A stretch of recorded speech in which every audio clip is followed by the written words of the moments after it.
Imagine this. You have a huge statistics project that is coming up, but you don't have hundreds or thousands of dollars to spend on expensive statistical software, and you also don't have hours and hours required to learn how to code in R or Python. You need to crunch some numbers, and you need to do it right now with a tool that is simple, easy to use, powerful, and free. If that describes your situation, then I have got a video for you. Hey everyone, welcome back. It's me, the part-time economist, and in today's video, I am going to be introducing you to Jamovi. This is a powerful, free piece of software that you can use to crunch some numbers. So with that being said, let's go ahead, let's jump right in. In today's video, I want to talk about 3 key pieces of information.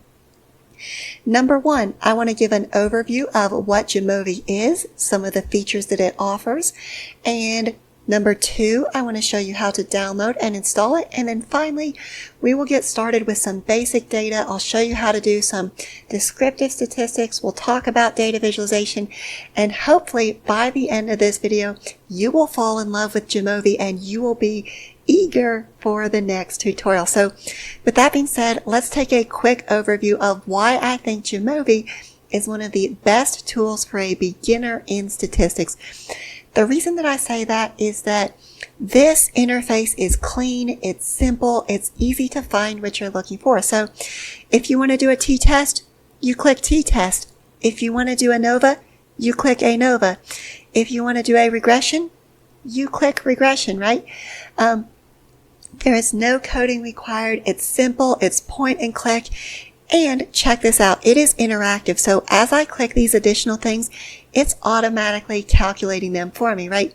It is super powerful. But before you can use Jamovi, you need to download and install it on your computer. So the good news is that Jamovi is available for Windows, for Mac, and for Linux. So regardless of what operating system you're using, you will be able to find Jamovi for it. So I will put the link so you can download, install it, and then whenever you come back, we're going to go ahead and jump in, and I'll show you how to enter some basic data and just get started with some introductory level analysis. Okay, perfect. So when you open Jamovi for the first time, your window is going to look a little bit like this. Now, again, the reason I like Jamovi, there's no coding, there's no syntax. This looks very familiar if you're used to using Microsoft Excel, Google Sheets, anything like that, right? So let's suppose that we have some basic data that we're working with. Now, obviously, we can import data, right? If we have an Excel spreadsheet of data we need to analyze, we can bring that in. I'll show you how to do that in a different video. But in today's video, let's just assume we have some basic data, and there is absolutely no rhyme or reason for the data that I'm entering here, right? It is just completely fabricated data that I'm making up. But anyway, let's suppose we've entered our data. Now, the first thing we want to do, we want to give a label to the data. And the way that we do that is by coming up here. We're going to right click and we're going to go to setup. Now, the first thing we're going to do is we are going to enter the name of our variable. So let's call this hours, right? Let's suppose it's the number of hours that somebody studied. And then we can add a sub description that provides more context, right? So hours doesn't tell us anything, right? Is it per week, per month, per year, right? So let's suppose that we say hours, oops, sorry about that. Let me make sure I spell right. H-O-U-R-S per week, study, S-T-U-D-Y for, and let's call it stat 9,000, right? So this is how many hours per week somebody studied for their stat 9,000. Now, this is a little bit more advanced, but it's important to know. So when we are creating these variables, we need to have the correct data type. So if we are working with integers, right, that's whole numbers. It's going to represent them as whole numbers. Decimals, it's going to give us like 9.5, 1.2. And if we are working with text, obviously we would click text. So right here, I'm doing whole integer values. So I'm going to click up. And then let's suppose this, actually, I don't like this. Let's go with 100, 99, 99.5. What you're going to notice is that it updates all of that for us dynamically. And let's do that. let's go ahead and let's set up this variable. Now what you're going to notice is that it automatically sets that data type to decimals for us. And I'm just going to put score here. And then let's just suppose this is the score that the student got on exam 1. Okay, perfect. And then let's also suppose, let's add one more category here, A. And let's just suppose for whatever reason, each group of students was assigned to a different teacher's aide, right? Whatever the case may be. So we essentially have two numeric variables, one categorical variable.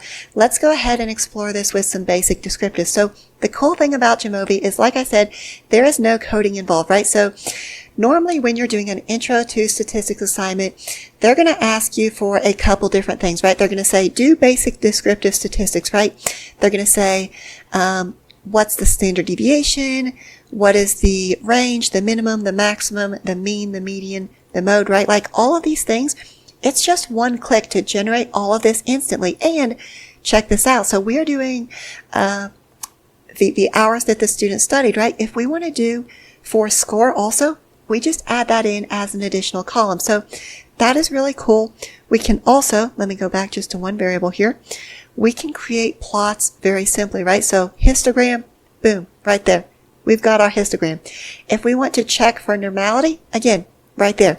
If we want to do a confidence interval for the mean, again, boom, just check right there. So now obviously I only have 6 data points. So my confidence interval for the mean, keep in mind, I've only got 6 observations, but basically this is showing you how easy it is to do all of these different types of plots that you might want to work with. Okay, so that's the descriptive statistics, but I want to show you one more thing when it comes to the basics. Now, the scatter plot and the Pareto plot, they are actually not under descriptive statistics. So let me show you really quick. If we want to do scatter, we want to do hours and score, it's going to create that scatter plot. And the reason that I created that third variable is because it is possible to group our values, right? So like I said, you can see that the students that were assigned to teacher's aide A, they are color-coded in blue. The students that were assigned to teacher's aide B, they are color-coded in yellow. Now, obviously, there's a lot more we can do here, right? We can make these bigger, right? A lot bigger there. We can add a regression line that kind of shows the trend. And then, of course, we can change our title. So let's go with my plot. Let's do that. So we can do a lot of things here. The key point of this video isn't to get too deep into anything. It's to get you set up with the basics. Now, obviously, I do most of my tutorials about the R programming language, but if you think something like Jamovi would be helpful, please let me know in the comments, because I can make tutorials about the t-tests, the ANOVA, everything like that. Just let me know if you find it helpful, and I'll try to make some more. So, as always, thanks so much for watching the video. I hope you found it useful, and I will see you next time.